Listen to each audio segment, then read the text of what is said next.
My name is Simon Claw, and this is my story. For the headlines, before the chaos, we were just 3 kids on the same block. A pig, a rat, and a panther. Then Pork got famous, started shaking hands with strangers, and forgetting the ones that starved next to him. Me and Cheese, we stayed behind, did what we had to do, just to keep the lights on. Then came the night, blue lights, one way out. One of us had to run, so I made the choice. I took the fall, didn't flinch, didn't fold. They locked me up and threw away the key. 5 years later, Pork, not a letter, not a word. Guess success got loud enough to drown out loyalty. Everyone turned their back on me, except one man. Funny, ain't it? The world cries for the pig they barely knew, but spits on the rat that stayed true. My name is Simon Claw. I grew into this world alone. No family, no love. My friends Tim and John were the only ones who could fill the void in my heart. I had nothing to repay them with, but loyalty. But John Pork thought he could wipe off the mud and walk away like royalty. Little did he know, a pig in silk will still reek of the same shit he used to roll around in. But Tim was real.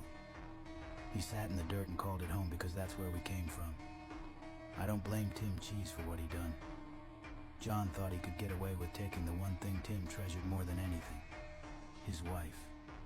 She wanted fame, and John gave her a taste of it. So when I saw the news, in the hellhole I called home for half a decade, I was not shocked.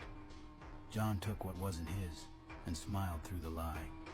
But even pigs dressed in pearls still squeal before they die.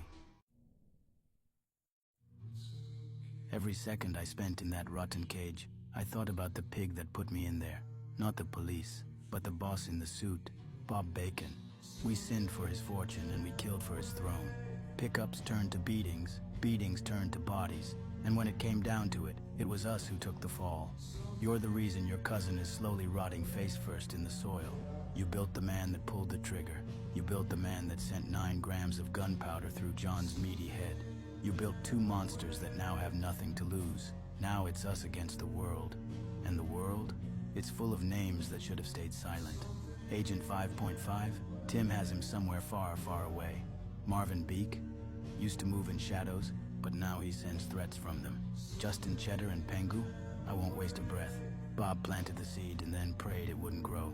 But the roots that he fed might reach where he goes.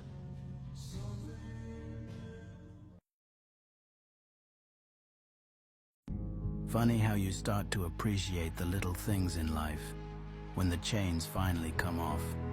And I know you're wondering how I slipped free, but some truths are better left untold until the flames cool down and the ashes grow cold. I used to dream about having a family where I could be someone else, but the truth is, I was built for something else. All my life I tried to force myself into a world that never wanted me. Maybe I was meant to walk with death at my heels, constantly looking over my shoulder, until the day someone finally makes it count.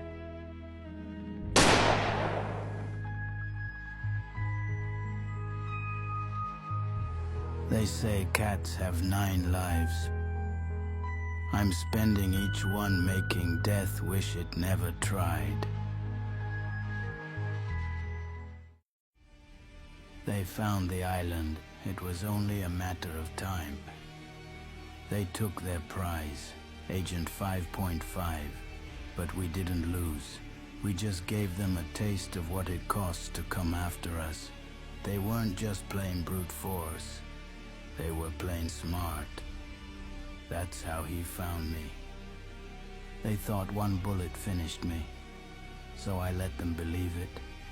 That's when my instincts kicked in. He's here. Marvin Beak. A man ready to end it all, thinking he had the upper hand. Funny how that tracker worked in our favor this time. Bob Bacon. Bring me Pengu and his wife, alive, before Marvin bleeds out. That's not a request. It's a clock ticking down to your worst nightmare.